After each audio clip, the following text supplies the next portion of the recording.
Hey guys, I just wanted to quickly give some thoughts about Charlie Kirk and everything that's going on with the case.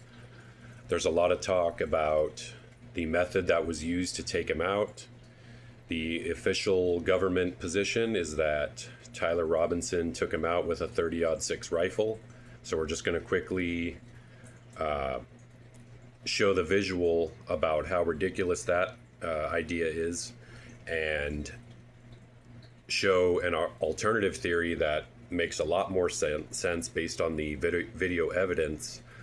A lot of this stuff has already been covered by other people, but I kind of wanted to compress some of their points into one short video to kind of help click some puzzle pieces together. And a lot of times when you're writing things out in text, it's hard to really get a visual of just the, I don't know, ridiculousness of what they're telling us happened, and also what really happened. Like when you look at it, you can see that something else is going on. So I just wanted to show the visual so it can help your mind, wrap around why people are even talking about this. And I wanted to add another element to it that I haven't heard anyone really speak about yet. And yeah, just to say that this is important. The fact that something like this is going on in our country and the media just doesn't care. They just go along with whatever the, basically the elites tell them that they can talk about. That's a big problem, especially when you're dealing with a murder case. And just it makes you think about what else they're willing to do to people. Okay. I'm sure stuff like this goes on all the time and we don't even know. It just looks like something that's non-controversial and clean cut. So it's important that we just realize that we need to be careful about who we trust, where we put our faith, where we put our hope. We need to be skeptical about things, like look into things for yourself, not just eat up whatever anyone tells you. Don't eat up whatever I tell you, whatever, obviously the mainstream media tells you.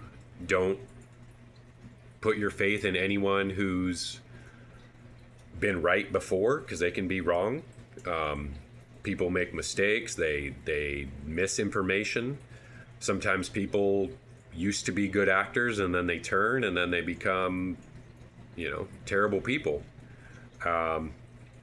So I just wanted to stress the importance of taking things in a case-by-case basis and just looking at evidence and, using our minds, not using emotion to approach stuff like this.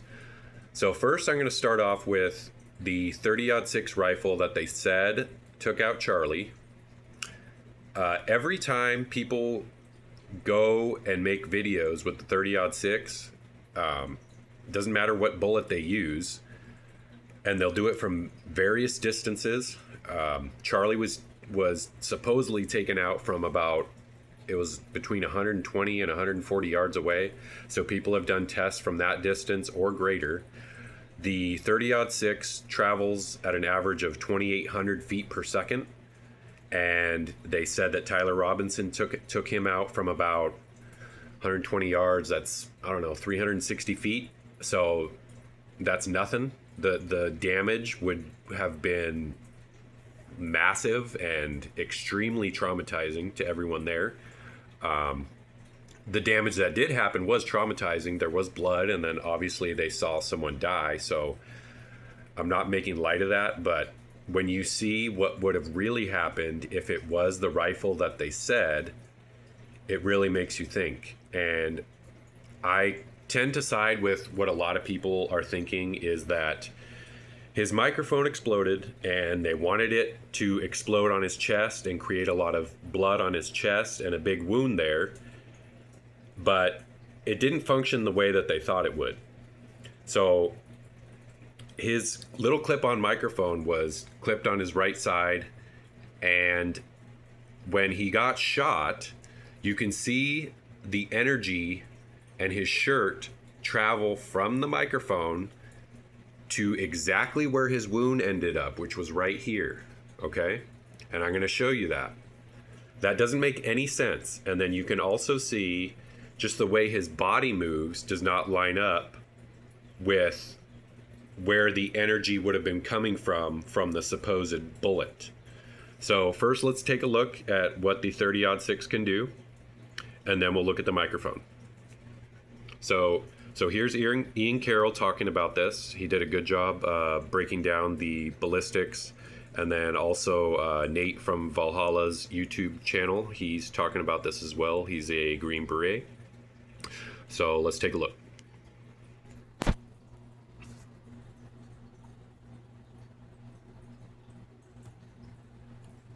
Remember, Nick, this is the narrative that you're shilling for. Sources putting it out are the sources that your perspective is apparently aligned with.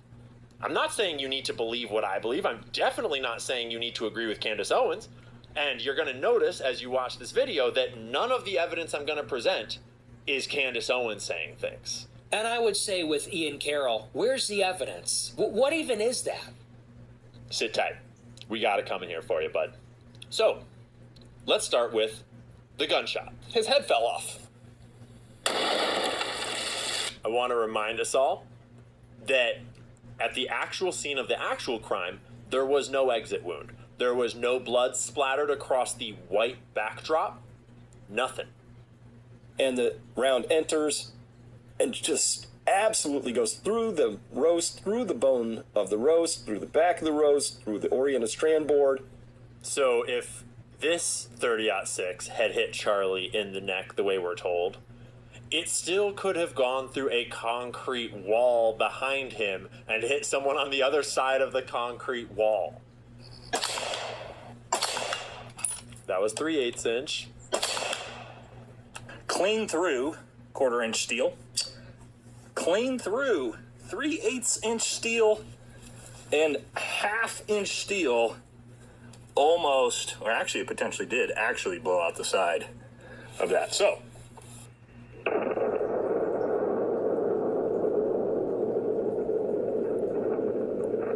The 30-06, ladies and gentlemen.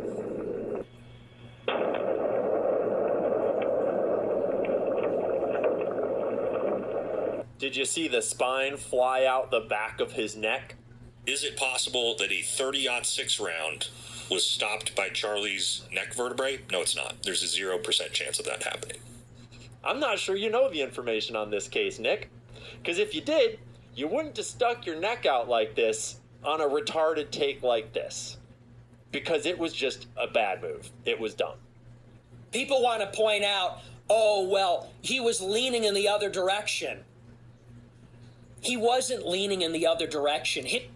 Jewish donors play into all the stereotypes. I cannot and will not be bullied like this, leaving me no choice but to leave the pro-Israel cause. Because he was... Okay, so there he just briefly talked about Charlie's changing stance on Israel. He was starting to question a lot of things that they've been doing lately. He was talking about the Epstein files. He was talking about the upcoming Iran war, how that was a bad idea. So I tend to side with the general consensus, which is that was the reason that Charlie was taken out, based on all the influence and popularity that he has in our country. They couldn't have a guy like that running around exposing things when they're trying to cover it up. So, in my opinion, the United States government, the Israeli government, and people from TPUSA are suspect. That's my opinion, and that has more evidence supporting it than Tyler Robinson acting alone. Tyler could have been involved in some way, yes. He was probably blackmailed or manipulated in some way to be on the property there in Utah. And they tried to frame it all on him. They probably had him bring the rifle. And they probably wanted to kill him, but that didn't work out. I think he turned himself in before that could have happened. And yeah, so that's part of it. I mean, like I said, we can go on for hours and hours about this whole case. There's a lot to it that's very ridiculous, very obviously like a red flag as to more people should be arrested, more people should be awaiting trial. So it's ridiculous to say that let's just see what happens with Tyler Robinson in court. That's a ridiculous take. So now we're going to look at the microphone theory. And this is Jimmy Dore breaking down this with John Bray's breakdown that he did. And we're just going to look at how Charlie's shirt moves and reacts to what happened. Okay? You can see the shockwave travel from the DJI mic outward. His neck and ears quake with the force, and his earpiece flies up as his body is slightly lifted from the explosion. His shirt deformation show a directed blast across his chest with the wave peeking around his neck. So the blast comes from here, and it's aimed this way, and you see his whole shirt come up as if there's a blast underneath the shirt. So let's watch. So you see that, right? Yes. Wow. It's like this strange ripple. The through microphone his is shirt. here. You see that, right? And the shirt goes to where the wound ends up. So his whole Okay. shirt goes up, and then it goes up here.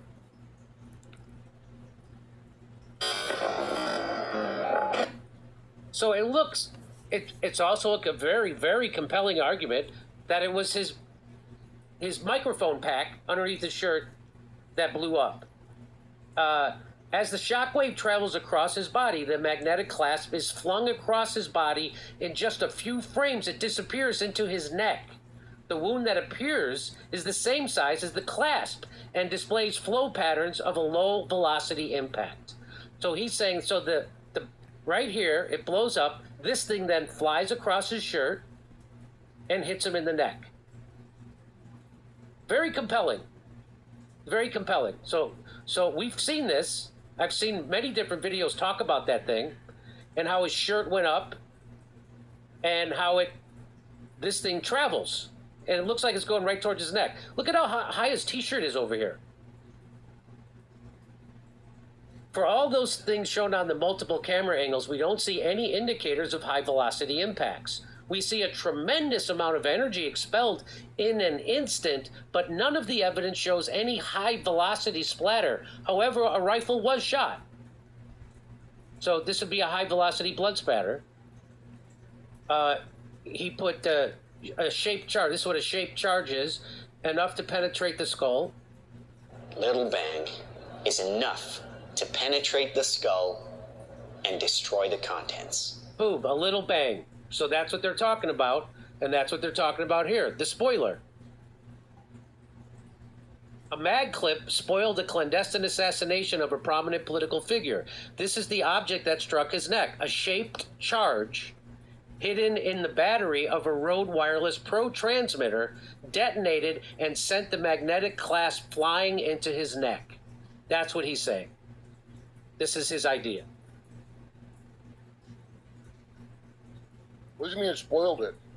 So Charlie also had on a lavalier microphone cable with a 90-degree locking connections. The explosive force of that shaped charge, called a shaped charge, Right. pulled this microphone from his ear and from around his head. This is the movement seen behind the head and on his back as the cable is pulled completely free. So here, we'll show you. So this is his earpiece right here. Okay. Just moments before the detonation. So now he's kind of implying that this guy is clicking a detonator. That's Yeah, very likely, isn't it? Yeah. But how would he know to time it with the rifle shot? Because the rifle was shot. right. You got to coordinate that. Okay, ready? Here we go.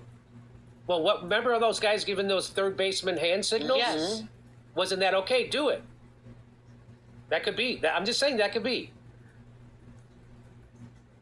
So that's why the guy's giving hand signals behind him and not worried about getting hit by a 30-06. Yes. That's why. So you see that he's outlining his earpiece flying off. His earpiece flies off. So if he got hit by a bullet over here, why would his earpiece in this ear fly off? Right. I was mistaken. After seeing a high-quality version of the back angle, I can say with confidence that it was his necklace and cross that was blown over his head. This is very important, as it's the fourth energetic event from that area. So now he's saying this is his necklace. Let's watch. So he's saying this is his necklace and not his earpiece? See this thing? So that's his necklace, he's saying. That's what he's saying. And there it goes. You can see it. There it goes. Look at how the energy of his head goes upward. His head goes upward.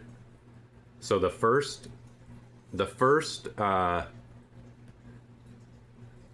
sign of momentum has Charlie's head going up. But if he was getting shot from over here, like the FBI said he was, you would think that the first sign of momentum from such a powerful rifle would push Charlie back like this. So why is his head going up when he should be going back? His microphone is down here.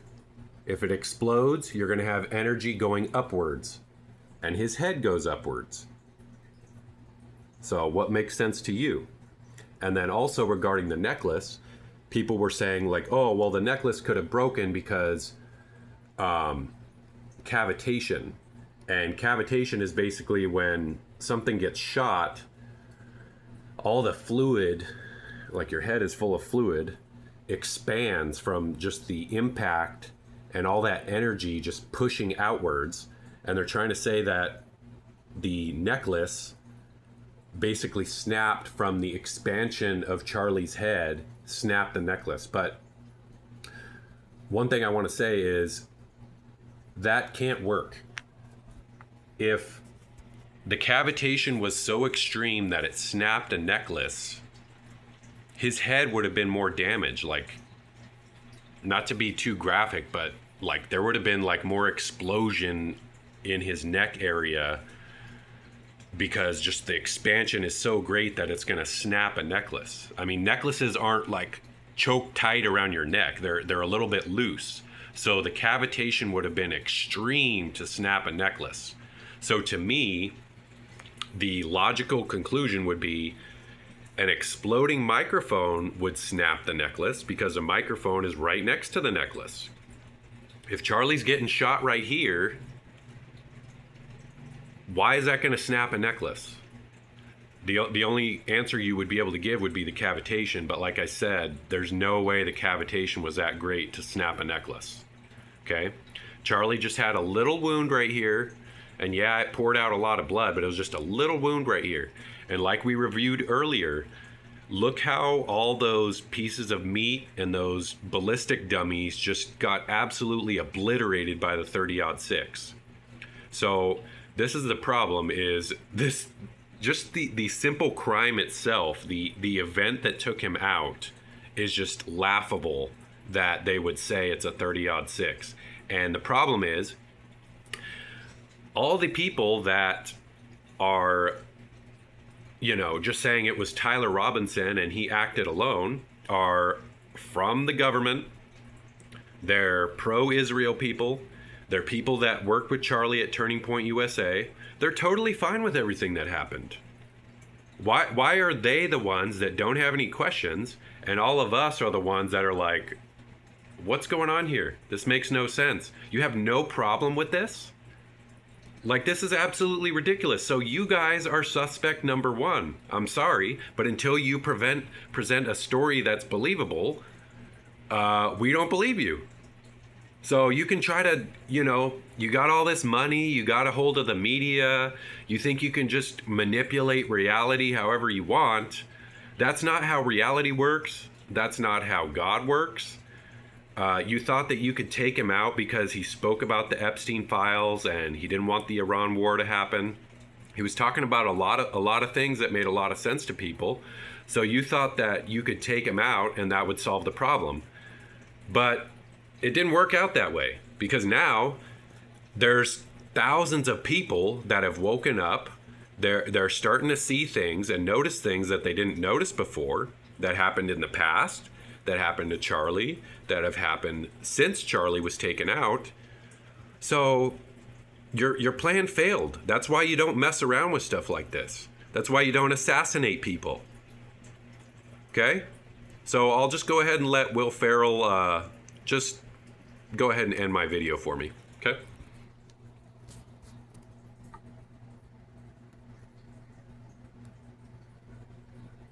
You just lost to your own game. You're outgunned and outmanned. Did that go the way you thought it was going to go? Nope.